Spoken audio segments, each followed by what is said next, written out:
नमस्कार युवा साधु युवा, आप सभी का योगी बैच में हार्दिक स्वागत है। योगी बैच उत्तर प्रदेश टीजीटी परीक्षा के लिए एक बैच स्टार्ट हुआ है। यह बैच 21 जून को स्टार्ट हुआ है, इसलिए इसका नाम योगी बैच है, योग दिवस के दिन। और योगी बैच के पीछे एक रीजन और है, क्या? क्योंकि योगी जो होते हैं उत्तर प्रदेश में, जो टीजीटी में जो अध्यापक होते हैं वो सचमुच योगी ही होते हैं। क्यों? क्योंकि उनको वो साधना करना पड़ता है कि एक विश्वविद्यालय में जो परचम लहराने वाले छात्र हैं वो कहीं ना कहीं उन्हीं की मेहनत के ही छात्र हैं, जो बाद में यूपीएससी तक पहुंचने का प्रयास करते हैं। ठीक, तो उस अध्यापकों के लिए एक हमारा बैच स्टार्ट हुआ है। उस बैच का नाम योगी बैच है। यह बैच एकदम निशुल्क बैच है। इसमें आप लोग दूर दराज में जिन लोगों तक कोई सुविधा नहीं पहुंच सकती है, उन लोगों के लिए हम लोगों ने YouTube पे एक प्रकल्प स्टार्ट किया है, क्योंकि उनको कोई समस्या जो भी आ रही है पढ़ने में, उसको हम लोग दूर करेंगे। हमारी पूरी टीम ये निर्णय ली है कि ये बैच एकदम निशुल्क बैच होगा। और हमारा पर्पज है कि संस्कृतानुरागी जो भी हैं वो इस चैनल से जुड़े और हम लोगों से जुड़े व्यक्तिगत, क्योंकि हमारा काम है संस्कृत के उत्थान में काम करना। इसलिए हम लोगों ने ये योगी बैच स्टार्ट कर रहे हैं, वो भी निशुल्क। ठीक, चलिए तो देखिए क्या है कि योगी बैच स्टार्ट तो हो गया है। अब योगी बैच को स्टार्ट करने से पूर्व पहले हम प्रश्नाभ्यास कराएंगे। क्यों? क्योंकि हमारी टीम ने यह निर्णय लिया है कि प्रश्नाभ्यास कराना इसलिए जरूरी है क्योंकि आपको ये मालूम होना चाहिए कि पैटर्न क्या है, किस पैटर्न से पेपर पूछ रहा है, किस पैटर्न से प्रश्नों को पूछा जाता है, क्या ऑप्शन होते हैं, कैसे। ठीक, तो इन सब चीजों को हम लोग डिस्कस आज करेंगे। ठीक, तो और एक चीज और है कि जो आपका योगी बैच है, इस बैच में उत्तर प्रदेश टीजीटी के लिए एकदम बढ़िया विधिवत तैयारी कराई जा रही है। तो इसमें आप लोग ज्यादा से ज्यादा इसको शेयर अपने अपने दोस्तों के पास पहुंचाएं, क्योंकि इन चैनलों से आप जुड़ेंगे तो आपको निश्चित 100% आपको लाभ होने वाला है। ठीक, चलिए देखिए, उत्तर प्रदेश टीजीटी में जो प्रश्न होता है तो उसमें सबसे पहले उसमें साक्षात्कार नहीं होता है, अर्थात interview Uttar Pradesh TGT exam में नहीं है। ठीक, और उसमें कोई लिखित परीक्षा जो है वो आपका ऑप्शन वाला परीक्षा होता है। और टोटल आपका 125 क्वेश्चन आते हैं। टोटल कितने क्वेश्चन आते हैं? 125 क्वेश्चन आते हैं, और वो आपके विषय से संबंधित प्रश्न रहते हैं। टोटल संस्कृत से हैं तो आपका संस्कृत से संबंधित प्रश्न ही होंगे। ठीक, अब चूंकि एक क्लास में मैं 125 हम लोग प्रश्न नहीं लेकर आ सकते हैं। क्यों?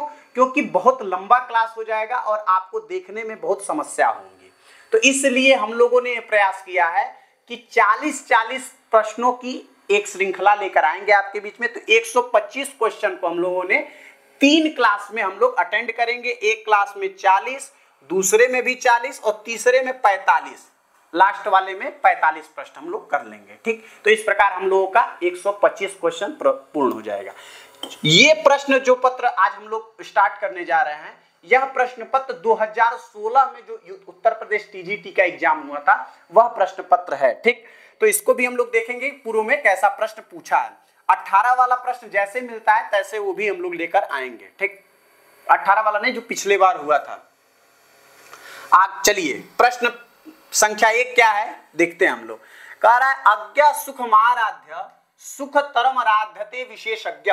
इस पंक्ति के रचयिता कौन है? ठीक, तो इस पंक्ति के जो रचयिता हैं वह हैं भर्तृहरि। कौन है? भर्तृहरि। क्यों? क्योंकि यह पंक्ति आती है नीति शतक में। क्या पंक्ति है कि अज्ञा सुखमाराध्य सुख तरमाराध्यते विशेषज्ञ ज्ञान लव दुर्विदग्धम ब्रह्मापि नरम न रंजयति। कहता है क्या कि जो अज्ञानी लोग होते हैं ना, उनको भी आप आसानी से समझा सकते हैं।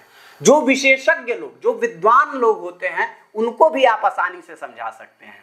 लेकिन जो न ज्ञानी होते हैं न अज्ञानी होते हैं, जो दोनों के भी थोड़ा सा जानते हैं, उनको समझाना बड़ा मुश्किल का काम है। उनको ब्रह्मा भी नहीं समझा सकते हैं। तो यह भर्तृहरि की नीति शतक में है। ठीक, चूंकि नीति शतक आपके सिलेबस में लगा हुआ है, तो यहाँ आपको जानना क्या है कि नीति शतक में 111 पद्य हैं टोटल, ठीक। तो 111 पद्य हैं और इन 111 पद्य में आपको व्याकरणात्मक टिप्पणी पढ़ना है, आपको साहित्यिक कोश भी पढ़ना है, मतलब जो जो मूल तत्व हैं उन सब चीजों को आपको अच्छे से पढ़ना है, कुछ भी पूछ सकता है, ठीक।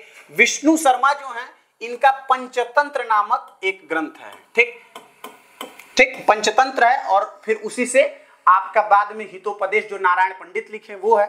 कल्हण का आपका जो है वो राजतरंगिणी है, ठीक। और कालिदास की 7 कृति आपको मालूम है, ठीक। आगे चर्चा हम लोग करेंगे, ठीक। चलिए आगे क्या है, कह रहा है कि वह पद्य जो अभिज्ञान शाकुंतलम में श्लोक चतुष्टय के अंतर्गत है, ठीक। तो अभिज्ञान शाकुंतलम में एक पंक्ति आती है कि काव्येषु नाटकम रम्यम, काव्येषु नाटकम रम्यम और तत्र रम्यम शकुंतला, मतलब काव्यों में जो नाटक है वह रमणीय है और उनमें भी जो शकुंतला नामक नाटक है अभिज्ञान शाकुंतलम वो रमणीय है। और तत्रापि च चतुर्थ अंक, और उसमें भी चतुर्थ अंक, और चतुर्थ अंक को तत्र श्लोक चतुष्टय, और उन चतुर्थ अंक में भी जो श्लोक चतुष्टय कण्व ऋषि के द्वारा उद्धृत है वो बहुत इंपॉर्टेंट है, ठीक। तो अब देखिए अभिज्ञान शाकुंतलम नाटक आप जान ही रहे हैं, बहुत फेमस है, ठीक। अब इस चतुर्थ अंक ही उत्तर प्रदेश टीजीटी के सिलेबस में लगा हुआ है।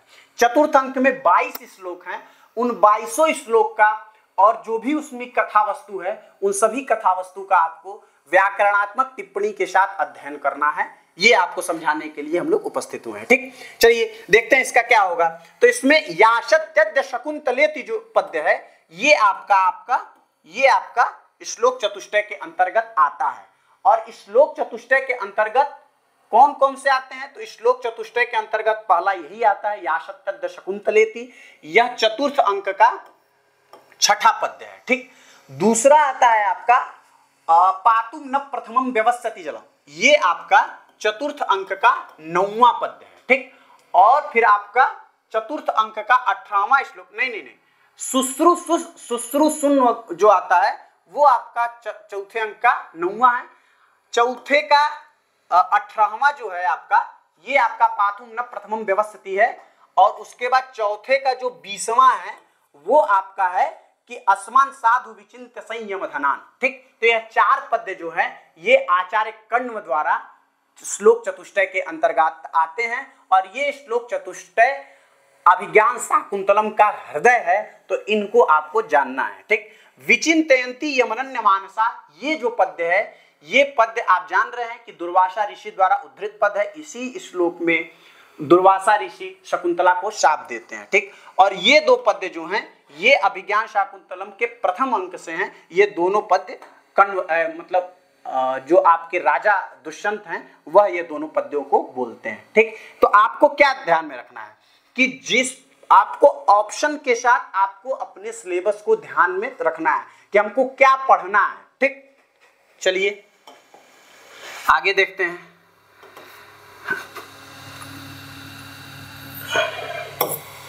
आगे क्या है, हितान्नयः संशृणुते शकिम प्रभु, इस पंक्ति के हितात पद में किस सूत्र से पंचमी विभक्ति हुई है, ठीक। तो पंचमी विभक्ति किस सूत्र से होती है, तो पंचमी विभक्ति होती है आपादाने पंचमी से, ठीक। आपादाने पंचमी से कौन सी विभक्ति होती है, तो पंचमी विभक्ति होती है। तो ये ऑप्शन तो आपका सही हो जाएगा, ठीक।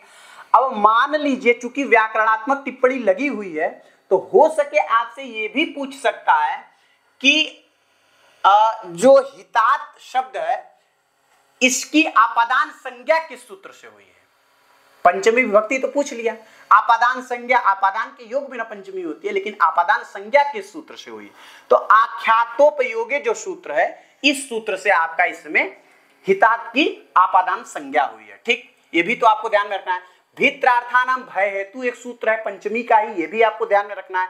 वारणार्थानाम इप्सितम। अब देखिए क्या है, इससे समझना आपको क्या है कि ये जितने सूत्र हैं ये सूत्र क्या करते हैं ये आपको ध्यान रखना है।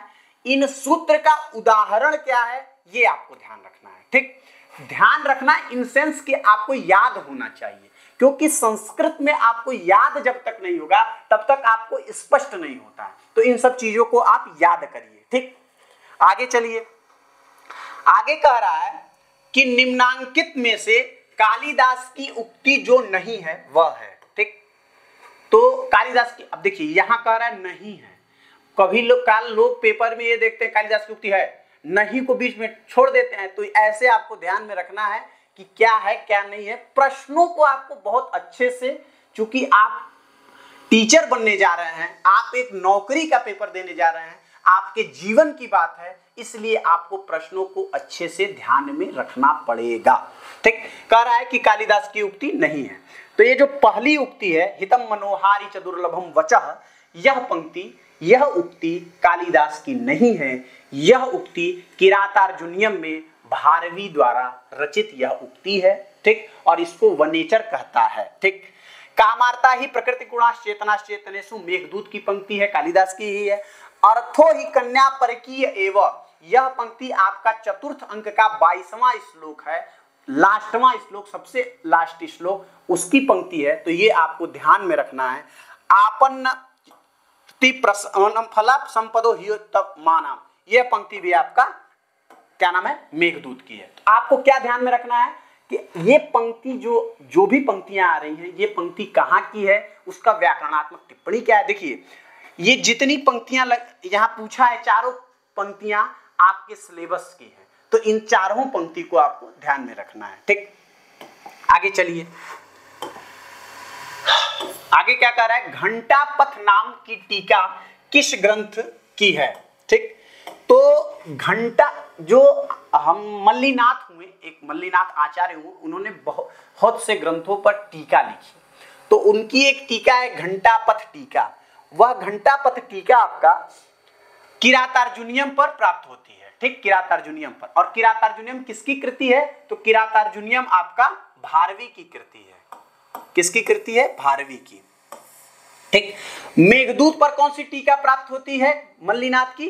तो कालिदास के जितने भी ग्रंथ हैं उन सभी पर संजीवनी नामक टीका प्राप्त होती है। चूंकि मेरा भी नाम संजीव है, तो मेरे नाम से ही आप ध्यान रखिएगा कि संजीवनी नामक टीका जो है वह कालिदास की सभी ग्रंथों पर प्राप्त होती है, मल्लीनाथ जी की। ठीक, उत्तर रामचरितम शिवराज विजय पर कोई टीका प्राप्त नहीं होती है। ठीक, क्यों, क्योंकि शिवराज विजय जो है ये आपका उपन्यास है और उत्तर रामचरितम जो है ये आपका नाटक है। ठीक, चलिए अब हम चलते हैं नेक्स्ट क्वेश्चन पर। कह रहा है लब धातु आत्मने पद के विधि लिंग में मध्यम पुरुष बहुवचन का रूप होगा। ठीक, तो क्या होगा, तो आपको ध्यान में रखना है कि मतलब जितनी धातुएं लगी हुई हैं उन सभी धातुओं का आपका एक एक रूप आपको स्पष्ट होना चाहिए। क्यों, क्योंकि वो प्रश्न आपको पूछ सकता है कि कौन सा किस मतलब यहाँ पूछ भी लिया कि यहाँ पर कौन सा रूप बनेगा। तो ये आप 10 गणी हैं, 10 गणी का आपको याद होना चाहिए। उसके बाद आपको 10 गणी और 10 लकार, जो 10 लकार हैं उन 10 लकारों में आपको रूप याद होना चाहिए। और 10 गणी का कम से कम एक एक रूप आपको आत्मनेपद परस्मैपद में दोनों में याद होना चाहिए। ठीक, अब कह रहा है क्या बनता है, तो लभेत लभेयाताम लभेरन। ठीक, लभेत लभेयाताम लभेरन, लभेथा लभेयाथाम लभेध्वम। तो ये लभेध्वम जो है ये आपका मध्यम पुरुष बहुवचन में बनेगा। ठीक, लभेध्वम। लभे लभे वही लभे वही, ये आपका उत्तम पुरुष में बन जाता है। तो लभेध्वम जो है ये आपका सही हो जाएगा। ठीक, लभेत जो है ये आपका इसी लिंग में, विधि लिंग में ही प्रथम पुरुष एक वचन में, किसमें, प्रथम पुरुष एक वचन में बनेगा इसी में। तो और आपको चारों ऑप्शन पर आप स्वतः से इस पर विचार करिए, क्योंकि आप जब ऑप्शनों पर विचार करेंगे तो इससे प्रश्न बनेगा और वही प्रश्न आपको परीक्षा में काम आएगा। ठीक, तो आगे हम लोग चलते हैं। अब देखिए, अब कह रहा है आख्यातोपयोगे इस सूत्र से सिद्ध होता है। अब मैंने आपको कहा था कि जो व्याकरण के जितने भी प्रश्न हैं, व्याकरण के जितने भी सूत्र हैं कारक के विशेष करके, तो उनके क्या आपको अर्थ याद होना चाहिए, उनका सूत्र वृत्ति याद होना चाहिए, और दूसरा उनका जो आपका उदाहरण है वह आपको याद होना चाहिए। क्यों? क्योंकि यहां पूछ लिया है, यहां सीधे आख्यातोपयोगे जो सूत्र है उसका उदाहरण पूछ लिया है। ठीक, तो आख्यातोपयोगे का उदाहरण क्या होगा? तो आख्यातोपयोगे का उदाहरण हो जाएगा उपाध्यायात अधीते। ठीक, हिमवतो गंगा प्रभवती, इसका क्या नाम है, इसका सूत्र कौन सा है? तो भुवः प्रभवः। ठीक, और मातुर निलीयते कृष्णा, इसका सूत्र कौन है? तो अंतर्धौ येना दर्शन इच्छति। ठीक, तो आपको सूत्र और उसका उदाहरण स्पष्ट याद होना चाहिए, क्योंकि वहां कुछ भी पूछ सकता है। ठीक, चलिए आगे चलते हैं।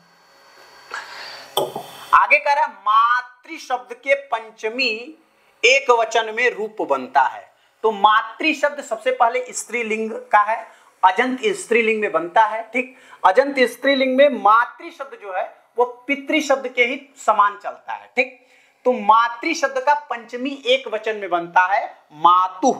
क्या बनता है? मातुः बनता है। माता मातरौ मातरः, मातरम मातरौ मातृ, मात्रा मातृभ्याम मातृभिः, मात्रे मातृभ्याम मातृभ्यः, मातुः मातृभ्याम मातृभ्यः, मातुः मातरो मातॄणाम, मातरि मातरो मातृषु, हे माता, ऐसा प्रयोग बनता है। तो मातुः शब्द जो है ये आपका पंचमी एक वचन में बनेगा। ठीक, तो आपको ध्यान, जब आपको रूप याद रहेगा तो आपको कोई समस्या नहीं होगी, वहां पर आप आसानी से बना ले जाओगे। ठीक, चलो आगे चलते हैं। और आप टेंशन मत लीजिए, ये जितने प्रश्न आपको कराए जा रहे हैं इन सब की थ्योरी क्लासेस में लेकर आई जाएगी और आपको विधिवत रूप से इसकी चर्चा और परिचर्चा होगी। ठीक, चलिए आगे कह रहा है कि अश्मद शब्द का चतुर्थी एक वचन में रूप क्या होगा। सबसे पहले एक चीज और जान लीजिए, जो अश्मद और युष्मद शब्द है उनके प्रत्येक रूपों में थोड़ा थोड़ा परिवर्तन है।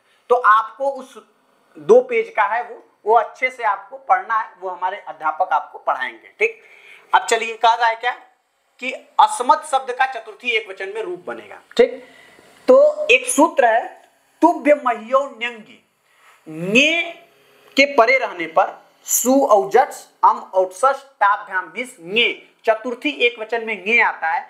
ङे के रहने पर परे रहने पर अस्मद और युष्मद के म पर्यंत तक तुभ्य और मही आदेश हो जाता है।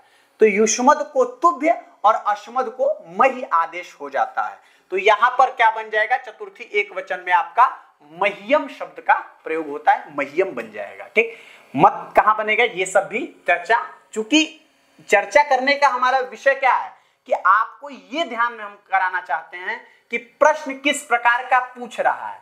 हर प्रश्न का जवाब यहां इसलिए नहीं दिया जाएगा कि आपका भी काम है कि आपको इन प्रश्नों के उत्तरों को खोजना है। जो अब जैसे मत है तो आप अपने टेक्स्ट बुक जो आप जब आप वीडियो देख रहे हैं तो इसमें आप मत प्रयोग करिए, मत कहां प्रयोग होगा, तो आप स्वतः भी इसका अभ्यास करिए। ठीक, चलिए आगे चलते हैं। अब कह रहा है कि श्रिया युत्सुकः में 2 पद हैं। ठीक है, 2 पद हैं मान लिए। अब इन 2 पद में कौन कौन से पद हैं? 4 पद आपका दिया है, इन चारों में से कौन कौन से पद हैं जो श्रिया युत्सुकः शुद्ध प्रयोग बन जाएगा? तो जो डी ऑप्शन आपका है, श्रियई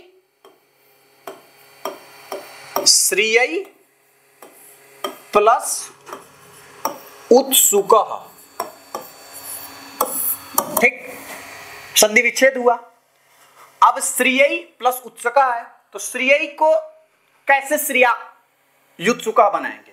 तो एक अजंत अच संधि में हम लोग एक सूत्र पढ़ते हैं, एचो यवा यावः। सूत्र का अर्थ क्या है? एचः क्रमात् अय आव आय आव एतौस्कः। ठीक, कहता है कि ए को अय, आई को आय, ठीक, ओ को अव और औ को आव आदेश होता है। ठीक, क्या आदेश होता है? आव आदेश होता है।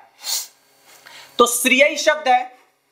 ठीक, श्रियई में जो ऐ है, ऐ इसको आय आदेश हो जाएगा, तो श्रीय प्लस आय प्लस उत्सुक। अब मिला दीजिए, मिलाने पे क्या हो जाएगा, तो श्रिया युत्सुक। तो ये आपको थोड़ा कंफ्यूज ये मत होइए कि क्या, आपको एकदम स्पष्टता रूप से स्पष्ट कराया जाएगा। उसके बाद जो हमारे क्लासेस आएंगी उन क्लासेस में एकदम विधिवत तरीके से आपके प्रश्नों को सॉल्व भी कराया जाएगा, क्योंकि मैं स्वयं करा रहा हूं। उसके बाद भी वहां पर भी आपको थ्योरी के साथ एक एक पद्यों को अच्छे से पढ़ाया जाएगा। ठीक, चलिए आगे चलिए। आगे क्या है कि निम्नलिखित में से नीति शतक का सूक्ति वाक्य है। ठीक, निम्नलिखित में से नीति शतक का सूक्ति वाक्य है। तो उपर्युक्त सब तीनों, क्यों, क्योंकि ये पंक्ति ही आती है, कर्मायत्तम फलम पुंसाम बुद्धि कर्मानुसारिणी, एक ही पंक्ति है। ठीक ठीक, और उसके बाद ये भी वहां की ही पंक्ति है, नीति शतक की ही पंक्ति है ये, अर्थात यह तीनों पंक्ति जो है, यह तीनों पंक्ति नीति शतक की पंक्ति है। देखिए अब यहाँ तीनों पूछ लिया, अब आप इसमें कुछ कुछ प्रश्न सोचेंगे, यार यहाँ का नहीं है तो तीनों कैसे होगा, तो एक बार दो, तो ऐसे आपको कंफ्यूज नहीं होना है, कहीं से कुछ भी पूछ सकता है। तीनों पंक्ति एक ही साथ दे दिया, तो ऐसे भी प्रश्नों को आपको ध्यान में रखना है। चलिए आगे कह रहा है, रिक्ता सर्वो भवति ही लघु पूर्णता गौरवाय। यह सूक्ति उद्धृत है, यह सूक्ति मेघदूत की पंक्ति है। कहता है क्या कि जो लोग हल्के होते हैं, रिक्त होते हैं, जो लोग रिक्त होते हैं, हल्के होते, वो हल्के होते हैं, जो खाली लोग होते हैं वो हल्के होते हैं।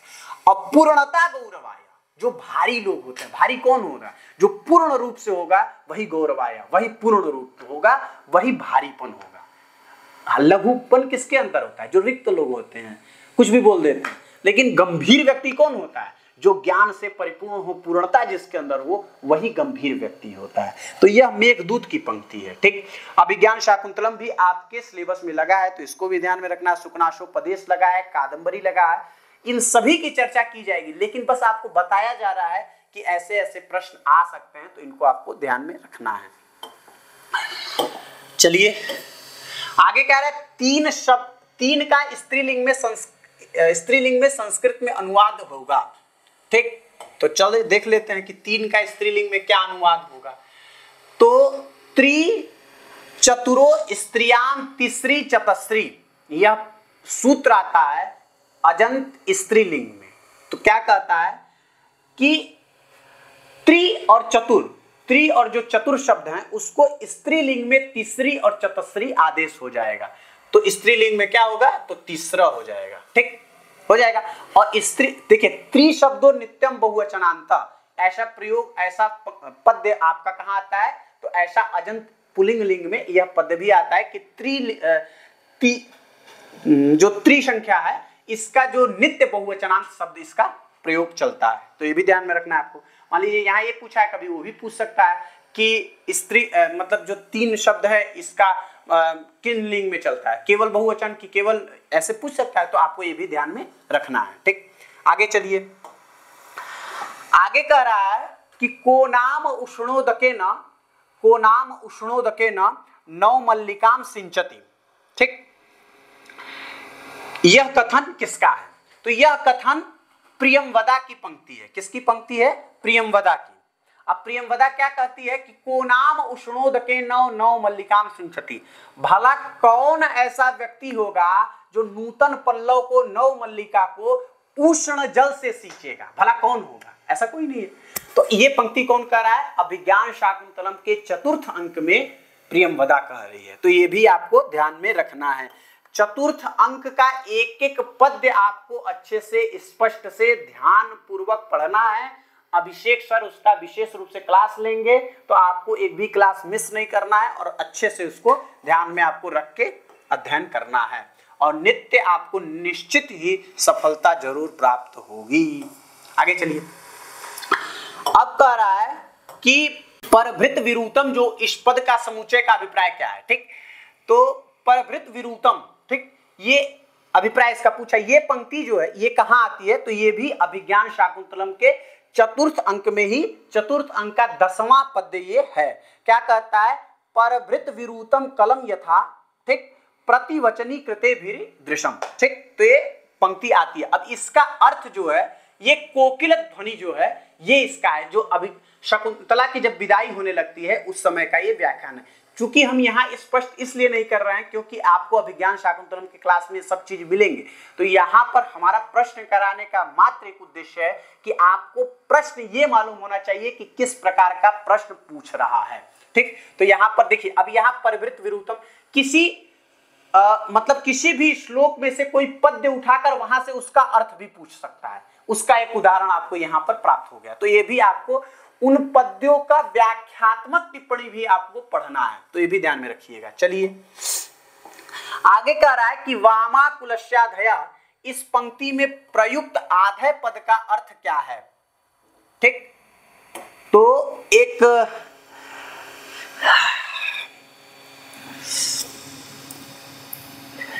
जो आप शुश्रूषु गुरुन प्रिय सखी वाला जो पंक्ति है उसी का सबसे लास्ट पंक्ति है कि यान्ते व गृहिणी पदम युवतयो वामा कुलस्याधया। जब मतलब किसी वधू का मतलब किसी लड़की का विदाई होता है तो उसके घर वाले उसको समझाते हैं कि वहां पर जाकर अपने मतलब सास ससुर जितने लोग उनकी सेवा भाव रक्षा करना, ध्यान में रखना, ये सब सिखाया जाता है। तो उस समय तत्कालीन ये हमारे समाज की बहुत मतलब देखिए हमारी परंपरा कहाँ से मतलब देखने को प्राप्त होती है कि चूंकि एक मतलब ये जो लेखन शैली तो जो काल बताया जाता है कालिदास जी का प्रथम शताब्दी उस समय का है, लेकिन जो मतलब ये कंटेंट है ये महाभारत कालीन समाज का ना कंटेंट है। तो उस समय कण्व ऋषि जो है वो शकुंतला को समझा रहे हैं कि तुम वहां जाना तो अपने सास ससुर की सेवा करना, जो राजा की और स्त्रियां होंगी उनसे प्रिय सखी मित्रवत व्यवहार रखना, इस प्रकार की सब चीज समझ आ रहे हैं। तो उसी में कहते हैं कि जो लोग यह कार्य करते हैं वो अच्छे मतलब वो भाग्य के लिए अच्छे लोग होते हैं, लेकिन जो लोग यह कार्य नहीं करते हैं मतलब अब जैसे जो लोग ये कार्य नहीं करते हैं वो मानसिक पीड़ा से मतलब वो हमेशा दुखी देने वाले काम करते हैं। जैसे बहुत ये सार्थक चीज है कि एक अच्छी स्त्री अगर मिल जाए तो वह घर को स्वर्ग बना देती है, सही बात है। लेकिन वही एक अगर उल्टा टाइप की स्त्री मिल जाए, धूर्त टाइप की स्त्री मिल जाए तो वह घर को नरक भी बना देती है। वह मानसिक पीड़ा से, ऐसा कार्य जो नहीं करती वो मानसिक पीड़ा से ही ग्रसित रहती है। तो यहाँ पर आधे शब्द का अर्थ मानसिक पीड़ा है, ठीक। ये मतलब ये देखने वाला विषय है कि उस समय तत्कालीन समाज में भी ऐसी चीजें देखने को प्राप्त होती थी। तो हमारा समाज कब से वेल डेवलपमेंट समाज रहा है, तो ये भी देखने का विषय है। तो यहाँ पे क्या आया सब समझ में, तो यहाँ भी देखिए वही है कि यहाँ पर एक कोई पद्य उठा लिया अभिज्ञान शाकुंतलम के चतुर्थंक से और उस पद्य का अर्थ आपसे पूछ लिया। तो इससे आपको बस आधे शब्द का अर्थ आपको याद नहीं रखना है, आपको अभिज्ञान शाकुंतलम में आए हुए एक एक पद्यों का अर्थ आपको याद होना चाहिए जो चतुर्थ अंक में आपके सिलेबस में लगा हुआ है, ठीक। चलिए आगे चलते हैं। आगे क्या है, सुकनासोपदेश विहित है। सुकनासोपदेश, तो सुकनासोपदेश आपको आप मालूम है कादंबरी जो लगा हुआ है बाणभट्ट की, उसमें सुकनासोपदेश अंत में प्राप्त होता है। सुकनासोपदेश में जो सुकनास होते हैं वह चंद्रापीड़ को उपदेश देते हैं कि राज्य कैसे चलाया जाता है, लक्ष्मी क्या है, इन तमाम प्रकार मतलब यूथ को अगर कुछ उपदेश सुनने लायक है तो वास्तविकता सुकनासोपदेश हर युवा पीढ़ी को सुनना चाहिए, क्योंकि वो बहुत शानदार उपदेश है कि किस प्रकार व्यक्ति को क्या क्या करना चाहिए, बहुत अच्छा चीज है। तो ये चंद्रापीड़ जो हैं उनको सुकनास यह उपदेश देते हैं अभिज्ञान बाणभट्ट की जो कृति है कादंबरी उसमें, ठीक। तो आपको ये ध्यान रखना है, ठीक। अभी नॉर्मल प्रश्न भी पूछ लिया है, लेकिन नॉर्मल है लेकिन ये आपको मालूम, तो अब जैसे तारापीठ और चंद्रापीठ में आप कंफ्यूज हो सकते हैं, तो ये भी आपको ध्यान रखना है कि किसको कौन उपदेश दिया, कब दिया, ये सब चीज आपको ध्यान में रखना है। चलिए आगे कह रहा है नृ शब्द के प्रथमा विभक्ति में रूप बनेगा, ठीक। तो नृ शब्द के प्रथमा विभक्ति में रूप बनता है ना नरौ नरह, तो ये आपका प्रयोग जो है ना नरौ नरह ये गलत, ये डी ऑप्शन आपका बिल्कुल सही हो जाएगा। तो आपको यहाँ क्या सीखने को मिला, तो यहाँ सीखने को मिला कि नृ शब्द का कहीं से भी उठा के पूछ सकता है। अब यहाँ नृ शब्द को ही नहीं देखना है, आपके सिलेबस में जितनी भी धातु शब्द रूप लगी हुई हैं उन सभी शब्द रूपों का एक एक प्रयोग आपको अच्छे से याद होना चाहिए, स्पष्ट होना चाहिए। ठीक, चलिए आगे चलते हैं।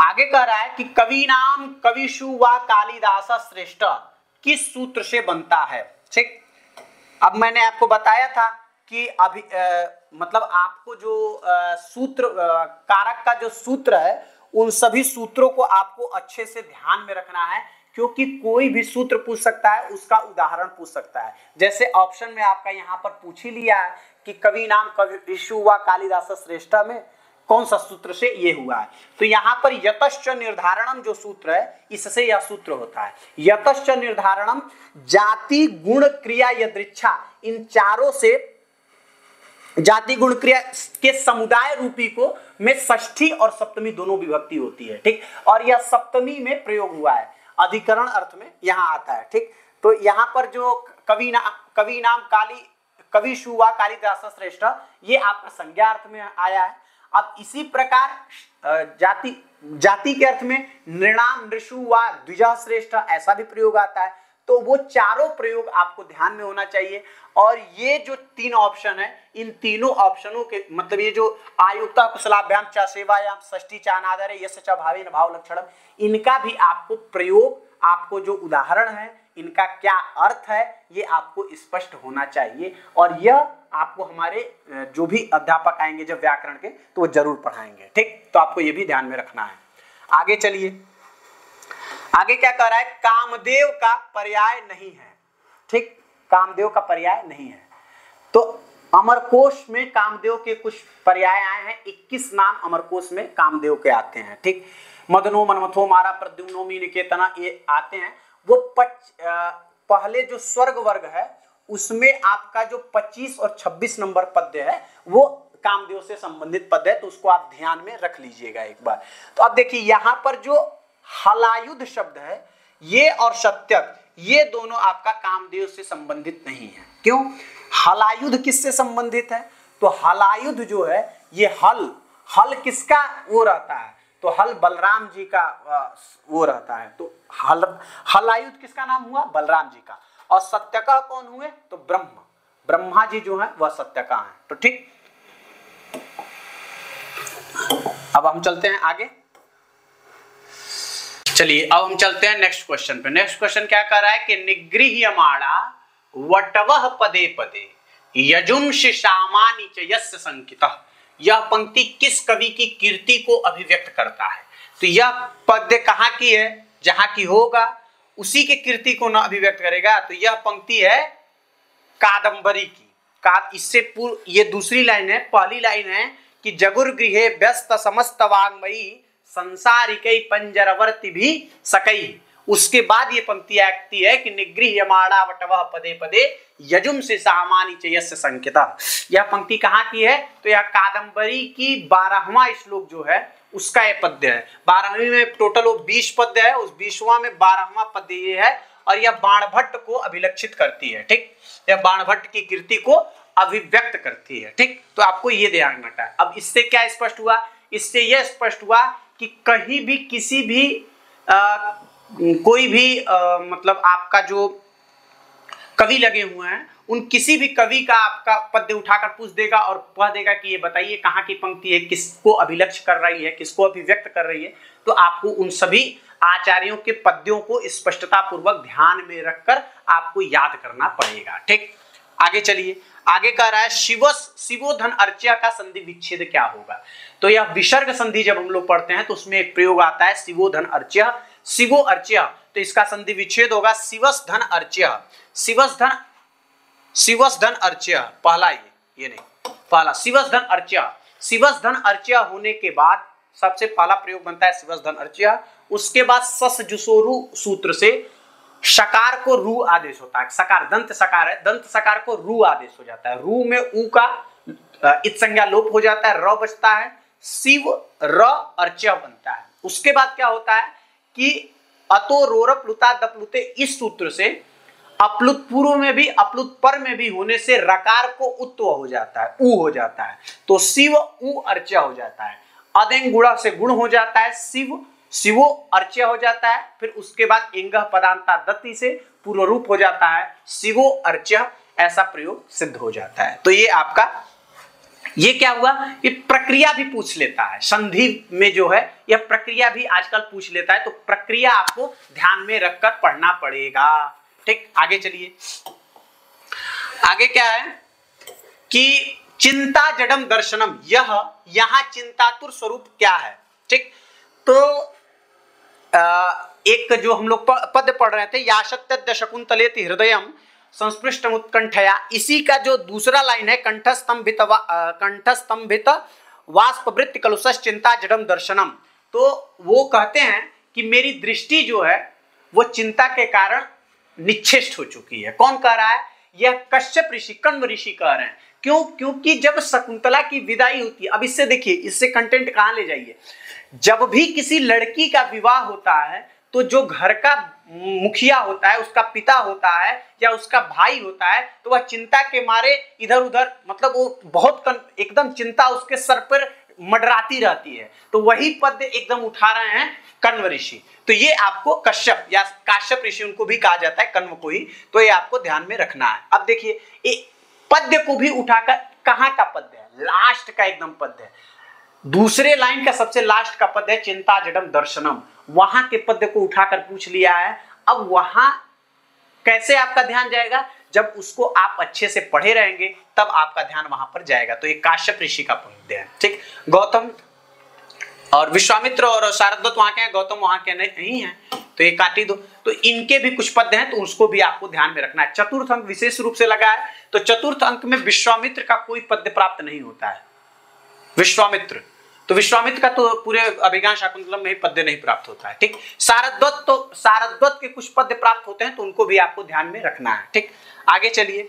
आगे कह रहा है द्वैत वने वनेचरः, यहां प्रयुक्त वनेचर में समास बताइए। ठीक, तो सबसे पहले कि इसमें तत्पुरुष समास है। ठीक, तत्पुरुष, और एक तत्पुरुष में दो कंडीशन है, एक समानाधिकरण तत्पुरुष और एक व्यधिकरण तत्पुरुष। तो समानाधिकरण क्या होता है, तो जहां पर दोनों पद दो हैं, दोनों पद में विभक्तियां समान होती हैं उसको समानाधिकरण कहते हैं, और जहां पर विभक्तियां भिन्न भिन्न होती हैं उनको व्यधिकरण कहते हैं। ठीक, यहां पर चूंकि अलुक तत्पुरुष समास, क्यों, क्योंकि अलुक तत्पुरुष समास उसको कहते हैं जहां पर प्रयोग बनने के बाद जहां पर विभक्तियां लुप्त नहीं होती हैं उसको अलुक तत्पुरुष समास कहते हैं।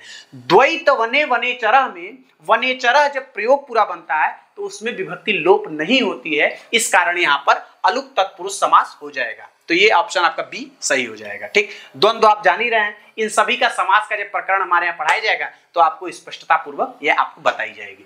मैं मूल चीजों को आपको स्पष्ट करते चल रहा हूं। ठीक, आगे चलिए। आगे कह रहा है शोक ज्वाला वली रूढ़म, इसमें अलंकार है। ठीक, तो इसमें रूपक अलंकार है। कौन सा अलंकार है, रूपक। तद्रूपक भेदो या उपमा उपमेयो, यही प्रयोग होता है। ये आपका काव्य प्रकाश के दशम उल्लास में आता है। ठीक, तो यहां पर अभेद होने पर उपमान रूपक होने, उपमान पर उपमेय का आरोप होने पर यहां पर आपका रूपक अलंकार हो जाएगा। तो ये आपको एक चीज और रखना है ध्यान कि अलंकार में जो लक्षण लगे हुए हैं वो लक्षण याद रखना है। लक्षण के उदाहरण भी घटित रूप से आपको स्पष्ट होने चाहिए, तभी आप वहां पर घटा पाओगे। तो ये आपको समझना है। ठीक, वो अलंकार की क्लास जब आएगी तो आपको स्पष्ट हो जाएगा। ठीक, आगे चलिए। आगे कह रहा है कि शिवराज विजय में निश्वासों की संख्या क्या है। ठीक, तो शिवराज विजय में 3 विराम है। 3 क्या है, विराम, और 12 निश्वास है, निश्वास। तो यहां पर डी ऑप्शन आपका सही हो जाएगा। तो अब इससे क्या हुआ कि किस पद्य में क्या है, किसी में सर्ग है, किसी में अंक है, वो किस में विभाजित है, किस में उल्लास है, किस में परिच्छेद है, इन सब चीजों को आपको ध्यान में रखना है। शिवराज विजय चूंकि अंबिका दास व्यास जी की रचना है और संस्कृत साहित्य का सबसे पहला उपन्यास नॉवेल जो है वो आपका शिवराज विजय है। तो ये आपको ध्यान में रखना है, ठीक। ये लगा हुआ है आपके सिलेबस में, शिवराज विजय को अच्छे से पढ़िएगा, वो ऐतिहासिक कहानियों को स्पष्ट करता है, ठीक। आगे चलिए, कह रहा है कौन सा विशेषण सूर्य का नहीं है? किसका? सूर्य का। कौन सा विशेषण सूर्य का नहीं है? तो देखिए यहां पर एक विशेषण जो है ना, गुरु सेवन पटु, ये सूर्य का विशेषण नहीं है। क्यों? क्योंकि गुरु सेवन पटु मतलब क्या हुआ कि गुरु की सेवा करने में पटु अर्थात निपुण है। गुरु की सेवा करने में कौन निपुण होता है? तो गुरु की सेवा करने में निपुण एक व्यक्ति मतलब होता है, वह है छात्र, वह है ब्रह्मचारी, वह है कोई गृहस्थ। गुरु की जो सेवा करता है उसमें निपुण होता है। तो ये जो विशेषण हुआ, ये आपका छात्र का विशेषण हुआ, गृहस्थ का विशेषण हुआ, ब्रह्मचारी का विशेषण हुआ, लेकिन यह सूर्य का विशेषण नहीं हुआ। और ये जो है शोक विमोका कोक लोकस्य, यह भी आपका सूर्य का विशेषण है। कुंडलम अखंड लादिशा, ये भी सूर्य का विशेषण है। अवलंबो रोलंब का कदम बस्य, यह भी सूर्य का ही विशेषण है। तो इन विशेषणों को भी ध्यान रखना है कि किसका कौन सा विशेषण है, किससे किसको प्रयुक्त किया गया है, ये आपको ध्यान में रखना है। चलिए आगे का कह रहा है कि प्रयाग भारत का प्रमुख धार्मिक नगर है।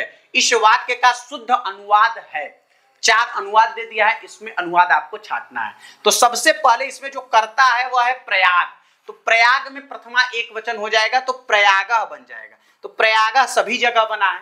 भारत का केकी में कौन सा भी होता है? तो उसमें षष्ठी होता है, तो भारतस्य हो जाना चाहिए। तो यहां भारतस्य 3 में हुआ, अर्थात बी आपका जो है ये कट गया, ठीक। बी आपका कट गया। प्रमुख धार्मिक नगर है, कर्म क्या हुआ? प्रमुख, तो कर्म में द्वितीया, तो प्रमुखम। अब चूंकि विशेष में जो सा विभक्ति होती है, जो उसी विभक्ति सेम विभक्ति आपका विशेषण में भी होता है। तो धार्मिक नगर, तो धार्मिक नगर में भी क्या हो जाएगा? द्वितीय विभक्ति हो जाएगा। तो प्रमुखम धार्मिक नगरम, तो ये धार्मिक नगरम, ये भी दोनों जगह प्राप्त हो रहा है, ठीक। अब क्या कर रहा है? संति और अस्ति, चूंकि प्रयाग है तो यहां पर एक वचन के साथ अस्ति का प्रयोग होगा। यही चूंकि बहुवचन रहता तब संति प्रयोग सही हो जाता। तो ये आपका डी ऑप्शन बिल्कुल सही है। तो इस तरीके से भी आपको ध्यान में रखना है, ठीक। आपको अनुवाद जो है वो स्पष्ट होना चाहिए, अनुवाद कुछ भी पूछ सकता है, तो ये आपको ध्यान में रखिए। चलिए आगे चलते हैं। आगे कह रहा है किरातार्जुनीयम के प्रथम सर्ग में प्रयुक्त छंद हैं, ठीक। तो किरातार्जुनीयम के में टोटल 46 पद्यों का वर्णन प्राप्त होता है, 46 पद्य, ठीक। और 1 से लेकर 44 तक आपका वंशस्थ, ठीक। 45वें में आपका पुष्पिताग्रा छंद है। कौन सा? पुष्पिताग्रा, ठीक। और 46वें पद्य में आपका जो है वह मालिनी है, मालिनी। तो ये आपको ध्यान में रखना है। तो ये आपका ऑप्शन सही है। अब चूंकि यहां कंफ्यूज आप होंगे, तुरंत आप आते ही मतलब प्रश्नों को अगर नहीं देखेंगे तो आप केवल वंशस्थ मार देंगे। क्यों? क्योंकि आपको शुरू से 44 श्लोक तो देख ही रहे हैं कि वंशस्थ है। केवल पहले श्लोक पर ही आपको डिस्कस नहीं करना है, आपको चारों ऑप्शनों पर बिल्कुल विशेष रूप से आप डिस्कस करके, चूंकि मैं बार बार ये कह रहा हूं क्योंकि ये आपका मतलब कोई एंट्रेंस एग्जाम नहीं है, ये आपका नौकरी के लिए है, आपके जीवन के लिए है। तो इसको आप ध्यान में रखकर ही आप ये पेपर दें, ठीक। बहुत गर्मी है, ठीक। आगे चलिए, आगे क्या कह रहा है? समेन सिद्धि मुनयो न भूभृतः, किरातार्जुनीयम में यह वाक्य कहा है। तो देखिए किरातार्जुनीयम में 2 लोग ही बोलते हैं, बाकी तो सब लोग सुनते हैं। कौन कौन? तो एक वनेचर बोलता है और दूसरा द्रौपदी बोलती है। तो यहाँ भी देखिए 2 लोगों का सामंजस्य है, महिला पुरुष दोनों बोल रहे हैं। युधिष्ठिर जी दोनों लोगों का बस सुनते हैं। तो यहाँ पर यह द्रौपदी का पद्य है, एक पहले अंक का 42वां श्लोक है ये, ठीक। समेन सिद्धि मुनयो न विभृता, तो ये कौन बोलता है? यह द्रौपदी बोलती हैं। जब किरातार्जुनीयम में पढ़ाया जाएगा तो स्पष्ट रूप से वहां आपको बताया जाएगा। बस यहाँ मैं आपको ये बता रहा हूं कि ये कैसे कैसे प्रश्न भी पूछ सकते हैं। तो ये देखिए यहाँ पद्य उठा लिया, अब ये पद्य पूछ दिया कि यह पद्य कौन कहा है। तो ये आपको ये भी ध्यान में रखना है कि कौन सा वाक्य कौन कह रहा है। जैसे पीछे भी आ चुका है कि नौ मल्लिकाम सिंचती, तो वहां पूछ लिया कि वो कौन कहा है। उसी प्रकार किरातार्जुनीयम से पूछ लिया कि यह कौन कहा है। तो ये भी आपको ध्यान में रखना है, ठीक। आगे चलिए, आगे कह रहा है किरातार्जुनीयम में सपत्नेन पद किस अर्थ में प्रयुक्त हुआ है, ठीक।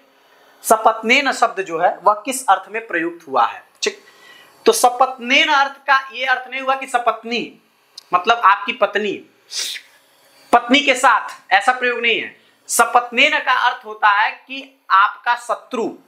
ठीक, वहां पर प्रयोग आता है कि कृत प्रमाणस्य मही महीम भुजे जिताम सपत्नेन निवेद इष्यतः, यह पूरा पद्य है। ठीक, अब उसमें चूंकि आप जब वो पढ़ेंगे महाभाष्य में भी आता है सपत्न शब्द शत्रु पर्याय शब्दांतरम अव्युत्पन्नेषु, ऐसा प्रयोग आता है। शत्रु पर्याय के लिए सपत्नेन शब्द का प्रयोग आता है। और जब आप कोश वगैरह में जाएंगे तो वहां पर भी आता है रिपो वैरी सपत्नारी द्विषद्वेषणा दुर्हृदय, तो ऐसा प्रयोग कोश आदि में भी प्रयोग प्राप्त होता है। तो यहाँ पर शत्रुओं के द्वारा, शत्रुओं के लिए सपत्नेन शब्द का प्रयोग हुआ है। तो देखिए अब क्या हुआ कि यहाँ पर एक शब्द उठाया, किरातार्जुनीयम के पद्य में से एक पद्य उठा लिया और उस पद्य का अर्थ पूछ दिया आपसे कि इस पद्य का अर्थ क्या है। तो इससे आप क्या देखें कि आपको जो भी टेस्ट लगे हुए हैं उन सभी टेक्स्टों में से आपको उनके पद्यों को उठाना है, उनके एक एक पद्यों का अर्थ आपको स्पष्ट होना चाहिए कि वहां पर आपको कंफ्यूज थोड़ा भी नहीं होना है। और यह आपको टेंशन लेने की जरूरत नहीं है। संस्कृत स्पेस जो चैनल योगी बैच आया है उसमें विधिवत रूप से इस पे चर्चा हम लोग करने वाले हैं। ठीक, आगे चलिए, आगे कर रहा है राज्य विष विकार तंद्रा प्रदा राजलक्ष्मी, यह सुक्ति उद्धृत है। तो जाहिर सी बात है राजलक्ष्मी आदि का चर्चा कहां पर है, तो यह सुकनाशोपदेश का है। ठीक, तो ये आप जान रहे हैं। उत्तर रामचरितम भवभूति नीति शतक भर्तृहरि, वैराग्य शतक भर्तृहरि, श्रृंगार शतक भर्तृहरि। ठीक, अब सुकनासोपदेश कौन, तो बाणभट्ट सुकनासोपदेश में तात चंद्रापीड़ को सुकनास उपदेश देते हैं कि लक्ष्मी राजलक्ष्मी आने के बाद आदमी तंद्रा निंद्रा से आलस्य से परिपूर्ण हो जाता है। अब हम चलते हैं नेक्स्ट क्वेश्चन पर। नेक्स्ट क्वेश्चन क्या है कि कालिदास ने वक्र पंथा किसके लिए प्रयुक्त किया है? तो कालिदास ने वक्र पंथा शब्द का प्रयोग आपने मेघदूत में उज्जैन नगरी के लिए किया है। वहां पद्य आता है कि वक्र पंथा यद्यपि भवतः प्रस्थितस्योत्तराशाम, ऐसी पद्य आता है मेघदूत में। तो उज्जैन नगरी के लिए ये प्रयोग किए। अब देखिए, अब यहाँ पे विदिशा नगरी है, दशार्ण देश के लिए, तो ये दो तो वहां नहीं आता, लेकिन अलकापुरी के लिए वहां वर्णन आता है। तो अलकापुरी नगरी जो है इसके बारे में कालिदास क्या कहे हैं ये भी जानकारी आपको होना चाहिए। तो ये जानकारी मेघदूत की क्लास जब ली जाएगी तो उसमें आपको विशेष रूप से बताई जाएगी। ठीक, आगे चलते हैं। आगे कह रहा है कि संपत्सु महताम चित्तम भवे परकोमलम, यह शुक्ति कहां से ली गई है? तो कहते हैं कि जब किसी मतलब अच्छे लोग होते हैं उनके पास जब समृद्धि होती है तो क्या होता है, उनका जो हृदय होता है वह कमल के समान कोमल हृदय होता है उनका। तो ऐसी पंक्ति कहाँ आ सकती है? ऐसी पंक्ति नीति परक पंक्ति है, यह नीति शतक में आती है, नीति शतक भर्तृहरि। ठीक, शिशुपाल वध कौन लिखा है? तो माघ। ठीक, अभिज्ञान शाकुंतलम कालिदास, किरातार्जुनीयम भारवी। देखिए जो भी पद्य आ रहे हैं उनके लेखक, उनका सामान्य अध्ययन आपको स्पष्ट होना चाहिए कि उसमें कितने सर्ग हैं, कौन लिखा है, कितने पद्य हैं। ठीक, ये स्पष्ट। उसके बाद उसकी विषय वस्तु, उसके बाद उसमें सुक्तियां, ये सब चीज, उसके बाद व्याकरणात्मक टिप्पणी, ये सब जब इतना स्पष्ट आपको रहेगा तो निश्चित आप उत्तर प्रदेश टीजीटी में अध्यापक जरूर होंगे। ठीक, आगे चलिए। आगे क्या है कि को अन्यो हुतवाद दग्धुम प्रभवती, यह वाक्य अभिज्ञान शाकुंतलम में किसने कहा? तो यह अभिज्ञान शाकुंतलम में प्रियम अनसुया कहती है। अनसुया क्या कहती है कि भला अग्नि से कौन जला सकता है? तो ठीक, तो ये किसके विषय में कहा जाता है? तो ये मतलब दुर्वासा ऋषि के लिए जब उसको श्राप दे देती है तब ये पंक्ति अनसुया कहती है। ठीक, किसे कहती है? तो प्रियंवदा से कहती है। कभी ये पूछ सकता है कि अनसुया को अन्यो हुतवा दुग्धम प्रभवती, अनसुया यह पंक्ति किससे कहती है? तो यह पंक्ति वह प्रियंवदा से कहती है। ठीक, चलिए आगे क्या है, कह रहा है तेन पाठ पठ्यते, यह प्रयोग है। देखिए यहाँ तीन वाच्य है, कर्तृवाच्य, कर्मवाच्य और भाववाच्य। तो थोड़ा सा स्पष्ट करेंगे कि कर्तृवाच्य क्या है, कर्मवाच्य क्या है। देखिए कर्तृवाच्य वो होता है जिसमें कर्ता प्रधान है, उसको कर्तृवाच्य कहते हैं। जहां पर कर्म प्रधान है उसको कर्मवाच्य कहते हैं, और जहां पर भाव अर्थात क्रिया प्रधान है उसको आप भाववाच्य कहते हैं। ठीक, तो यहां पर तेन पाठ पठ्यते यह कर्मवाच्य का प्रयोग है। ठीक, यहां पर जो कर्म है पढ़ना वो प्रमुख है। तो वहां पर कर्ता मतलब उक्त अर्थ में मतलब एक वचन में पाठा हुआ है, ठीक। तो ये कर्मवाचक का प्रयोग है। इसी को मान लीजिए तेन पाठा पठ्यते को कहीं ये पूछ दे कि तेन पाठा पठ्यते को कर्तृवाचक में बनाइए, तो तेन का क्या हो जाएगा? तो तेन का हो जाएगा शह, पाठा का हो जाएगा पाठम, अब पठ्यते का हो जाएगा पठती, ठीक। तो ये हो जाएगा। तो इन सब चीजों को, ये तीनों जो वाच्य हैं, कर्तृवाच्य, कर्मवाच्य, भाववाच्य, इनका एक क्लास लेकर आया भी जाएगा। तो ये आपको स्पष्ट होना चाहिए, ठीक। आगे चलते हैं। आगे कर रहा है अष्टाशीति शब्द का हिंदी भाषा में शब्द बनता है, ठीक। अब देखिए, चूंकि ये क्यों पूछ रहा है, क्योंकि आपको पढ़ाना कहाँ है? तो टीजीटी में, वहां पर बालकों की बुद्धि के लिए आपको एकदम ये सब प्रयोग है, तो इसलिए पूछना अनिवार्य है। तो अष्टाशीति आजकल क्या है कि आजकल बच्चों से पूछ लीजिए, आजकल कॉन्वेंट में पढ़ने वाले बच्चों से पूछ लीजिए कि 77, 78, 69 में कौन सा अंक सबसे बड़ा है, तो 4 बार कंफ्यूज होकर कहेगा कि क्या पूछे हैं आप। अब मैं कई बच्चों से पूछ लेता हूँ, मतलब गांव जाता हूँ, तो आजकल लड़के कॉन्वेंट में पढ़ रहे हैं, उनको अब चूंकि ये बहुत शर्म का विषय है कि अपने भाषा, अपनी हिंदी भाषा में जो 88, 89, 79 जो शब्द हम लोग पढ़ते थे, 1, 2, 3, वो आज पढ़ाया ही नहीं जा रहा है। आज 1, 2, 3, 4 यहाँ से प्रारंभ हो रहा है। तो अपनी भाषा में आपको जानकारी होना चाहिए, ठीक। तो अष्टाशीति जो है, अष्टाशीति को शब्द हिंदी में क्या हो जाएगा? तो 88 हो जाएगा। अष्ट अशीति, अशीति मतलब 80 और 8 और उसमें जोड़ दीजिए, हो गया 88, ठीक। ये हो गया। अब देखिए, अब आगे क्या है? युष्मत शब्द चतुर्थी विभक्ति एक वचन का रूप है। तो मैंने आपको बताया था एक सूत्र ही, तुभ्य मह्यु ङई, ङे के परे रहने पर युष्म और अश्म म पर्यंत शब्दों तक आपका तुभ्य और मही आदेश हो जाता है। तो युष्मद में तुभ्य और अश्मद में मही आदेश होता है। तो यहाँ पर युष्मद को क्या हो जाएगा? तुभ्यम, चतुर्थी एक वचन में तुभ्यम बनेगा, ठीक। तो ये भी आपको ध्यान में रखना है। देखिए, प्रश्न एक ही प्रश्न 2-3 बार आ जाता है, लेकिन प्रयोग बदल जाता है। तो आप जब वो एकदम अच्छे से स्पष्ट रहेगा तो आपका जरूर सही हो जाएगा, ठीक। अब चलिए, अब कह रहा है कि सर्व शब्द का स्त्रीलिंग सप्तमी एक वचन में क्या बनेगा, ठीक। तो सूत्र है सर्वनामना स्याद् ह्रस्वश्च, कहता है कि नित शब्दों के परे रहने पर सर्व शब्द को आम आदेश होता है स्त्रीलिंग में। नित कौन कौन? तो नित 4 है। कौन कौन? तो ङे, ङस, ङे, एक मिनट, सु औजस अम औजस टाभ्याम भेस, ङे भ्याम भ्यास, ङे हो गया, ङस ngस ngसिम भ्याम भ्यास, ङे ngसी और ङस और ङिन। ये आपका जो है, ये मतलब चतुर्थी एक वचन, पंचमी एक वचन, षष्ठी एक वचन और सप्तमी एक वचन में आपका आम आदेश हो जाता है और सुट का आगम हो जाता है। तो सर्व सुट में स बसता है, सर्वस्य, और आम हो जाता है तो सर्वस्याम बन जाएगा। तो ये आपका सर्वस्याम प्रयोग सही हो जाएगा। सर्वस्मिन कहां बनता है? तो सर्वस्मिन आपका पुल्लिंग में और नपुंसक लिंग में सप्तमी बहुवचन में, सप्तमी एक वचन में बनता है, ठीक। तो ये भी ध्यान रखना है। अब देखिए, अब कहता है अंबिका दत्त व्यास के पिता का नाम था। तो अंबिका दत्त के व्यास के पिता का नाम था दुर्गा दत्त, और उनके फादर मतलब उनके क्या नाम है, उनके दादाजी का नाम था तुम्हारा पंडित राजाराम। तो ये आपको ध्यान रखना है। तो जो कवि हैं उनका परिचय में क्या क्या याद होना चाहिए? तो परिचय में उनका नाम, वो किस खानदान से हैं, उन किस राज्य के कवि हैं, ये सब चीज, उनका काल क्या है, उनकी कृति क्या है, ये सब एक नोट्स बनाइए और नोट्स में विधिवत आप तैयारी करिए, जरूर आपका टीजीटी में सिलेक्शन होगा, ठीक। तो ये आज हम लोग 40 क्वेश्चन चर्चा किए, ठीक। और हम लोग अगले नेक्स्ट में 40 और लेकर आएंगे। तो इस प्रकार हम लोगों ने 40 चर्चा की।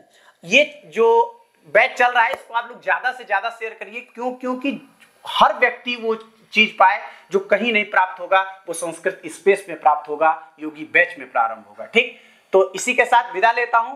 धन्यवाद। युवा साथ साधु।